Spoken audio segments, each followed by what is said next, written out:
In this problem, we have a city with 10,000 people. A researcher wants to estimate how many people in the city own a car. The researcher surveys a random sample of 200 people and records the results. So what we can do is we can set up a table where we are comparing all of these things. So in our table, we have people who own a car, and there are 80 of those people. We have people who don't own a car,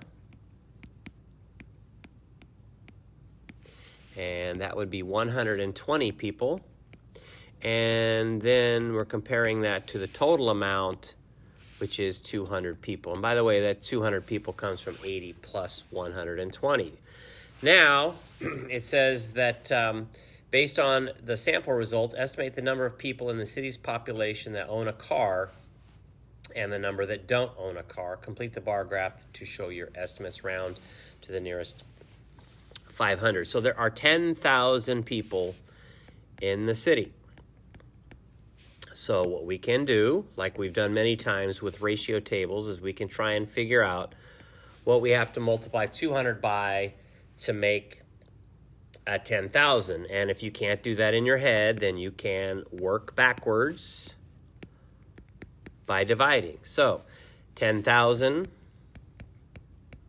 divided by 200 is 50. So that means we are multiplying 200 by 50 to make 10,000.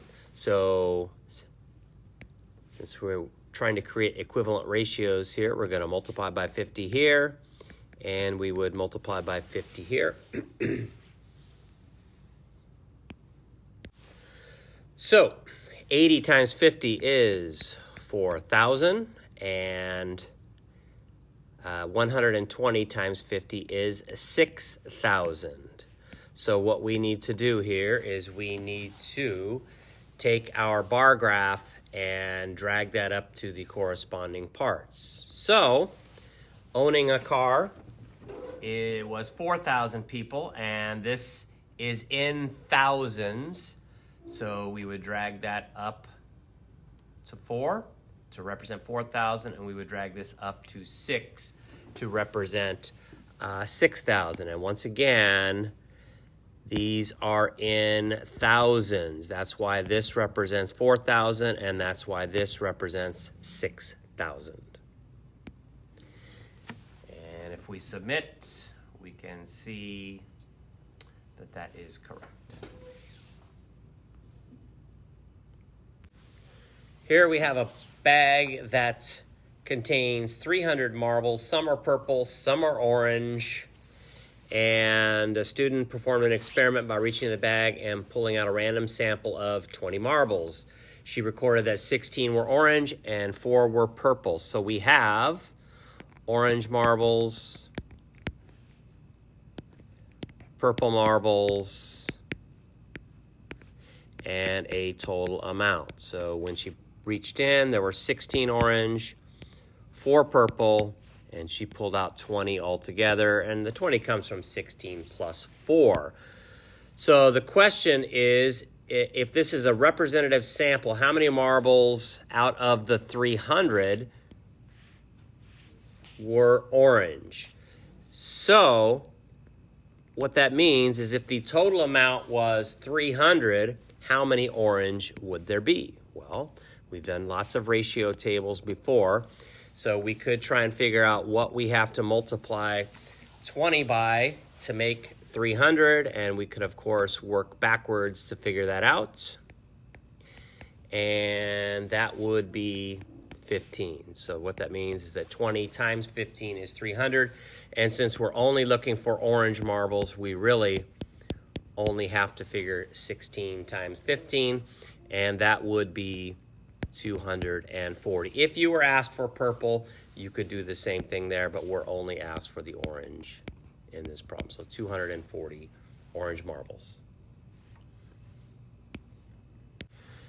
In this problem, we have a table that represents how many times a spinner lands on black versus white versus red versus yellow.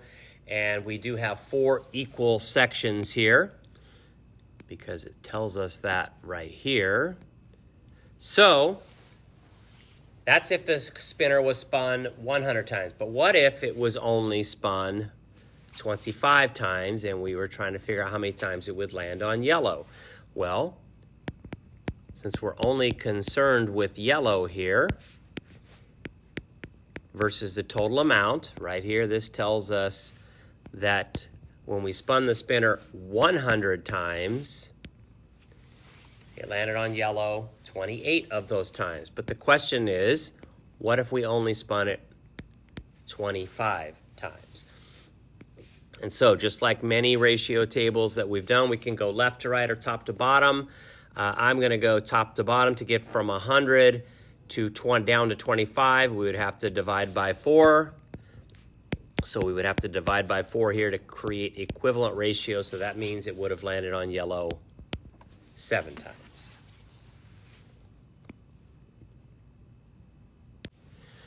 In this problem, we have a table which shows a certain number of each color of marble being drawn out of a bag after 50 draws.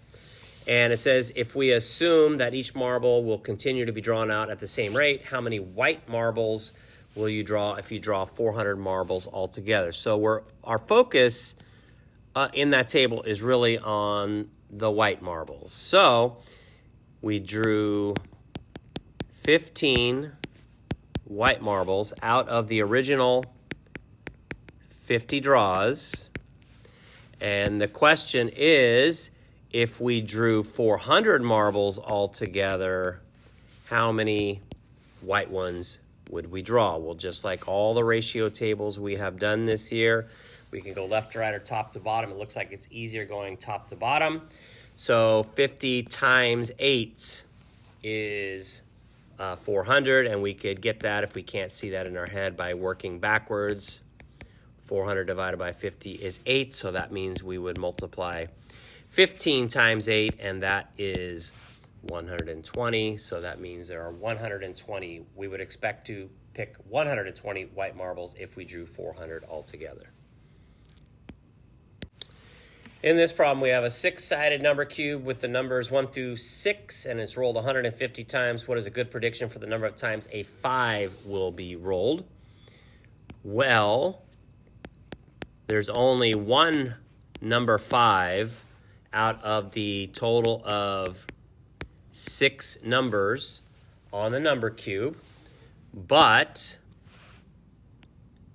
if we rolled 150 times, the question is, how many times would we expect it to land on 5? Well, this is just equivalent ratios.